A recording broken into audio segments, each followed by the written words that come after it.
Salut à tous et bienvenue dans un nouvel épisode de Je parle français, ton podcast 100% en français pour les apprenants de niveau intermédiaire.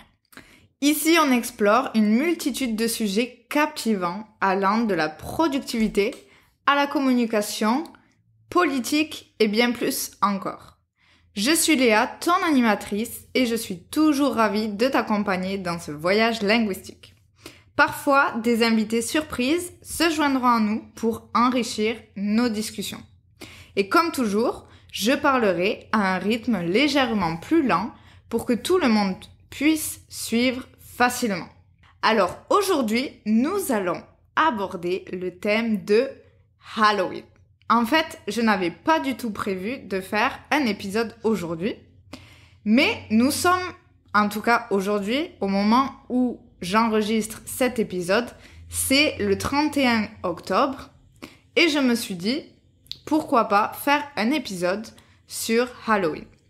Alors installe-toi confortablement avec une bonne bière ou un bon verre de vin, ou un café, ou un verre d'eau si tu préfères, et c'est parti pour un nouvel épisode de Je parle français. Ok, donc aujourd'hui, je voudrais vous plonger dans l'univers mystérieux de Halloween. Donc nous n'avons pas en France un mot pour dire Halloween, nous utilisons le mot anglais.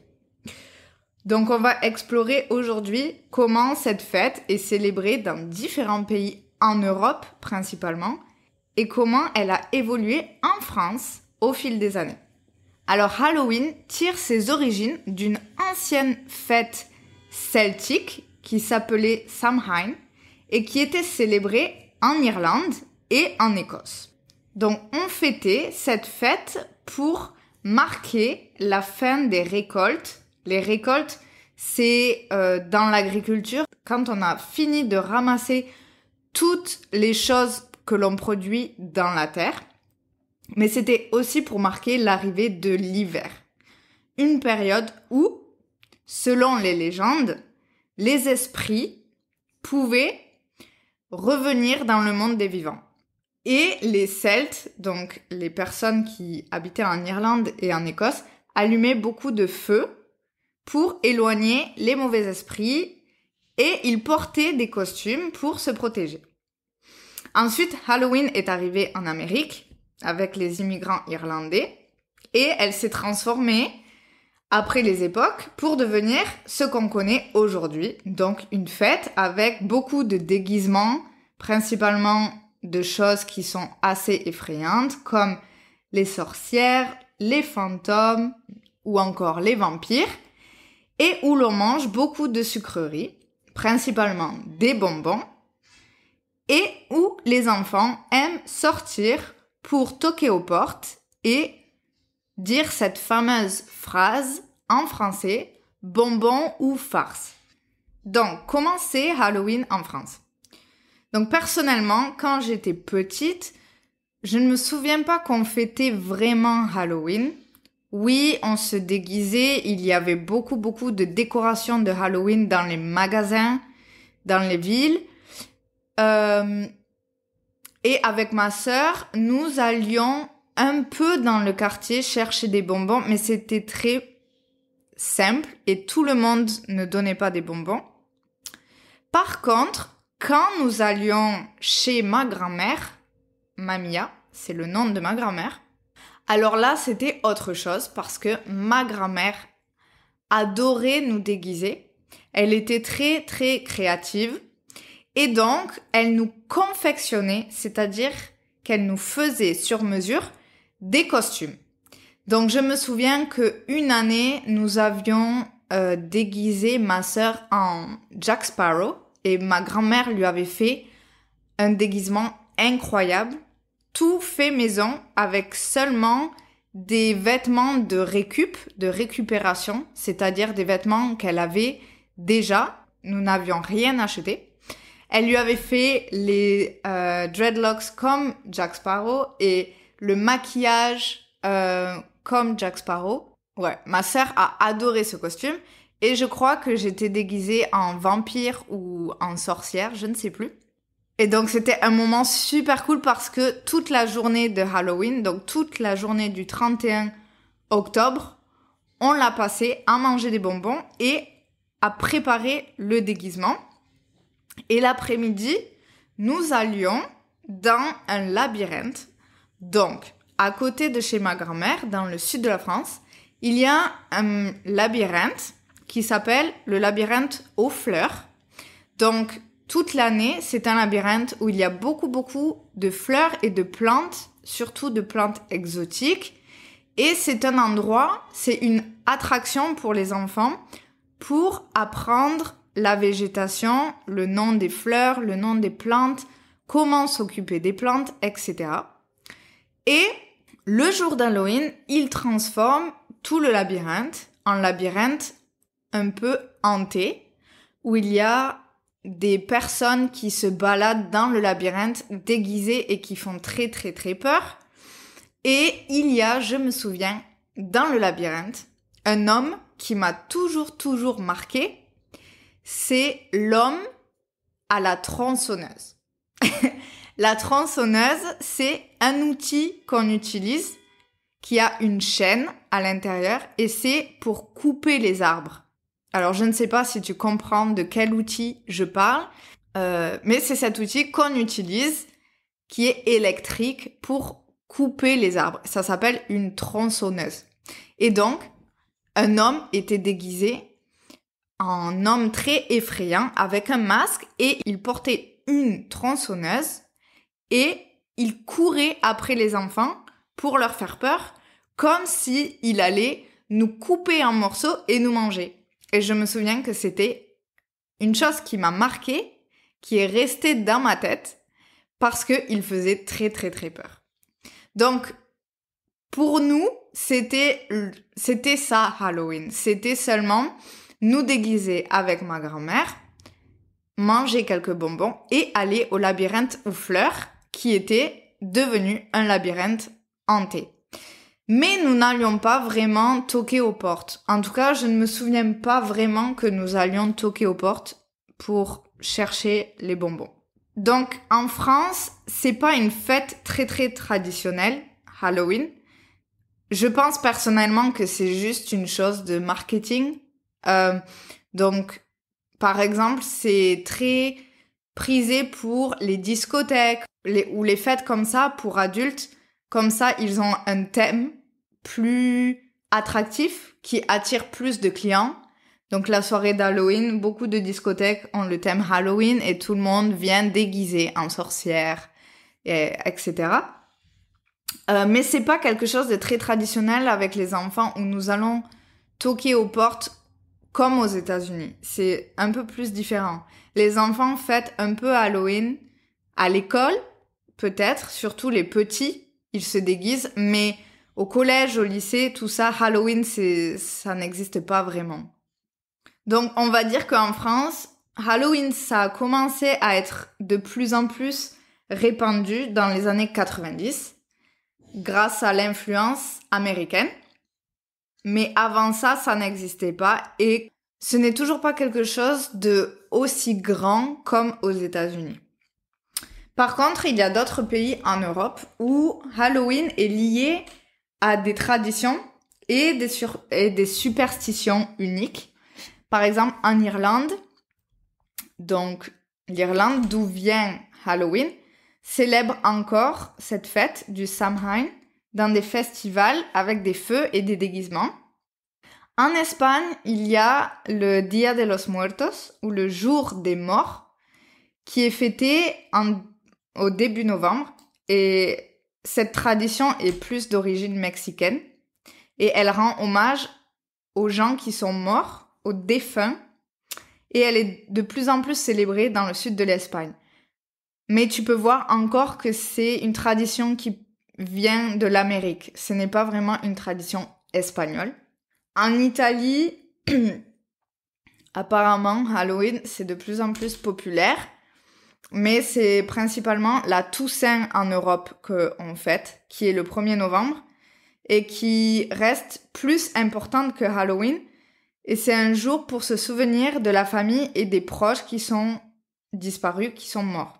Donc je dirais qu'en Europe, c'est plus une fête commerciale, Halloween, qui n'a pas beaucoup d'ampleur. Ok, alors maintenant, pour vous terroriser un peu, je vais vous raconter 2 histoires effrayantes de la France. Il y en a sûrement plus, mais je vais vous raconter ces 2 qui sont un peu plus connues.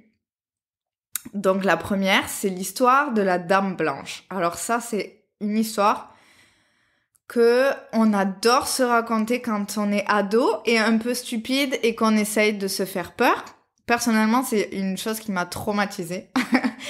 Et donc, c'est l'histoire de la Dame Blanche et ce serait un esprit d'une femme, tout en blanc, qui hante certaines routes de France. Et elle apparaîtrait aux voyageurs qui sont perdus ou aux conducteurs qui sont un peu imprudents, qui ne font pas attention. Et il existe plusieurs récits, plusieurs histoires à travers la France qui racontent des rencontres mystérieuses avec cette femme vêtue de blanc. Certaines personnes disent même l'avoir vue sur des routes très sombres à la campagne. Donc, ne tapez pas Dame Blanche sur Internet parce que ça fait vraiment très peur. À moins que vous aimiez ça, mais personnellement, je ne taperai pas la Dame Blanche sur Internet.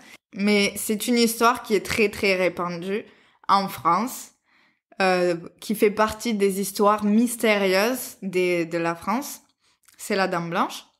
Et ensuite, une autre légende, c'est la bête du Gévaudan. Et c'est une légende française qui parle d'un mystérieux animal qui aurait terrorisé une région de France au XVIIIe siècle. Et les villageois, c'est-à-dire les personnes qui vivaient dans les villages, pensaient que c'était un loup monstrueux ou même d'un être surnaturel. Donc c'est une légende, on ne sait pas si c'est vrai, c'est ça, une légende. Et donc c'est une bête dont on ne sait pas vraiment ce que c'est. Et ça paraît être une chose qui n'est pas un animal connu, mais plutôt un monstre. Donc maintenant, je vais demander à ma petite sœur, Marie, que vous connaissez, quelle est son expérience de Halloween, si elle aime ou non, et ses souvenirs d'enfance de Halloween. Alors, Halloween représente pour moi la fête... Alors, il me semble que, par exemple, pour le déguisement, c'est juste pour pas qu'on soit reconnu par les morts qui descendent, ou je sais pas trop, c'est un truc comme ça un peu mystique. Donc voilà, est-ce que c'est important pour moi? J'aime bien, parce que j'aime bien regarder des films d'horreur, donc c'est un peu le mood, j'avoue. Et j'aime bien l'ambiance aussi, j'aime bien que les enfants ils se retrouvent pour demander des bonbons. Enfin, ça fait un peu un truc chaleureux, familial aussi, où genre tout le monde joue un peu le jeu, quand les gens jouent le jeu. Tout à l'heure, j'allais sortir et ça sonne à la porte. Et j'ouvre et je vois une petite avec sa mère qui viennent demander des bonbons. Et elles me font leur petit chant en allemand en me demandant des bonbons. Et moi, j'étais en mode... Ok, je crois que je comprends. C'est Halloween. Donc je me dis merde. Et elles étaient tellement mignonnes à faire leurs chansons que je rentre juste et je me dis il faut que je trouve un truc dans la cuisine, sauf qu'on n'a rien except du tofu. Et du coup je me suis dit il faut que je trouve quelque chose dans cette cuisine. On n'avait rien except des magnifiques pommes. Par contre magnifiques. Ça si je peux me permettre. Donc je leur ai juste donné, mais leur réaction était tellement mignonne. La petite était genre tellement contente d'avoir une pomme et sa mère était hyper contente que je lui file une pomme et j'étais en mode bon ben c'est parfait. Ok, je pense que mon meilleur souvenir d'Halloween c'était chez ma grand-mère avec ma sœur. Ma grand-mère m'avait fait un costume de Jack Sparrow, incroyable. Juste vraiment fait maison avec genre des torchons de cuisine. Elle m'avait mis des vraies perles là dans les cheveux et tout, c'était trop stylé. Elle m'avait fait des tresses, on m'avait maquillée et tout. Et je kiffais trop mon costume. Sauf qu'on est allé au jardin des 1000 fleurs là, c'était un truc chez ma grand-mère, c'était un labyrinthe. Ah ouais, le labyrinthe des 1000 fleurs ou je sais pas quoi, où ils faisaient une journée spéciale pour Halloween. Et dans ce labyrinthe, il y avait une maison hantée. Et il y avait un mec, en fait, qui sortait de la maison avec une tronçonneuse. Ah, dans le labyrinthe, il y avait un mec avec une tronçonneuse ou je sais pas quoi. Et en fait, je me suis retrouvée face à lui. Et la peur que j'ai eue, une peur. Je me suis dit, non mais là, c'est quoi ce truc-là? Quand je vois le mec, je me dis que c'est mort. Je fais demi-tour, je me souviens, je me cache sous un banc, il me semble. Et j'étais genre tellement tétanisée. Je me souviens voir les chaussures des femmes et tout. Donc, franchement, j'étais sous le banc. Et ma grand-mère qui rigolait avec ses copines, elle était avec d'autres femmes, je sais pas. Moi, je me suis sentie tellement... genre, je pensais pas au fait que les gens rigolaient de la situation, mais tellement dans la panique de où est ce mec? Que me veut-il? Et ouais, j'ai eu hyper peur. Donc c'était un bon souvenir parce que c'était trop cool et tout. On avait demandé des bonbons. Mais par contre, et en plus, maintenant, avec le recul et le fait que j'aime bien Halloween, je me dis que c'est cool parce que je me suis bien chiée dessus. Est égal à se faire caca dessus. Faut pas le dire, en fait. Voilà. C'est une expression. It's a French expression. Donc voilà. Mais ouais, c'était, ouais, donc j'aime bien Halloween quand même, j'avoue. Alors, par exemple, ce soir, là, je pense qu'on est quand même dans le thème d'Halloween. C'est que je fais une petite soupe au butternut, donc à la courge, pumpkins. Et je pense que je vais regarder un film d'horreur. J'aimerais bien regarder un film d'horreur avec ma sœur, mais peut-être un truc genre, par exemple, un tips pour les gens qui aiment avoir un petit peu des frissons, mais pas genre se chier dessus à un niveau incroyable. Quand on veut regarder des films d'horreur avec des gens qui aiment pas forcément ou qui ont très vite peur, comme ma sœur par exemple, je conseille fortement les films d'horreur un peu plus old school, un peu plus genre anciens. Old school ou old school? Old school. Ne vous méprenez pas. Non. Putain, vraiment. J'ai entendu old school. Mais je pense que j'ai dit ça. Je pense que c'est ce que j'ai dit. Ouais, un peu plus à l'ancienne. Genre Freddy les Griffes de la Nuit ou... je sais pas, il y a quoi comme bon film? Beetlejuice, par exemple. Ah, Beetlejuice, par exemple, c'est incroyable. C'est trop bien. Tous les films un peu plus à l'ancienne, c'est plus cool à voir, en fait, parce que il y a des effets qui sont plus anciens aussi. Maintenant, on est hyper habitué à voir des effets beaucoup plus futuristes. Donc, on capte le truc et l'ambiance est tellement agréable aussi. Voilà. Et voilà, c'est tout pour cet épisode de Je parle français sur le thème de Halloween. Alors j'espère que tu as passé un bon moment et que tu as appris plein de choses intéressantes. N'oublie pas de consulter les transcriptions sur jeparlefrançais.com et de revenir pour le prochain épisode. Et si tu cherches à aller plus loin, n'hésite pas à explorer les cours de français que je propose en ligne et complémenter ton apprentissage. Toutes les informations sont sur mon site web. Alors à très bientôt et merci de ton écoute. Ciao ciao!